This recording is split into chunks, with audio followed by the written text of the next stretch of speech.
नमस्कार, मैं आकाश रंजन आप सबके समक्ष में अपनी बात रखना चाहता हूं। लोकतंत्र की सार्थकता केवल सत्ता के संचालन में नहीं, बल्कि विपक्ष की सजगता और सहभागिता में भी निहित होती है। संसद केवल ईंट पत्थरों से निर्मित एक भवन नहीं, बल्कि जन आकांक्षाओं का जीवंत मंदिर है। यदि सरकार इस मंदिर की मुख्य अर्चक है, तो विपक्ष उसकी मर्यादा का प्रहरी।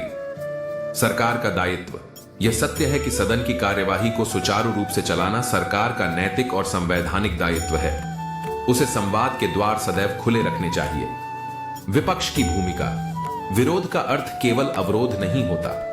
लोकतंत्र में विपक्ष की भूमिका समालोचक की होती है, न कि केवल प्रतिरोधी की। यदि सदन मौन रहता है या हंगामे की भेंट चढ़ता है, तो यह केवल सरकार की विफलता नहीं, बल्कि विपक्ष के उस उत्तरदायित्व का भी ह्रास है जो उसे जनता ने सौंपा है।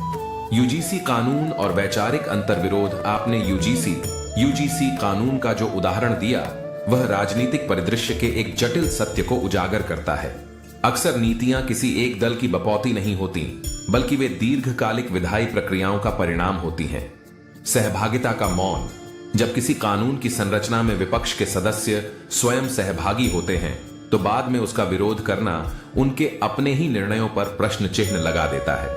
यह वैचारिक द्वंद्व का प्रतीक है। राजनीतिक चश्मा। जब जनहित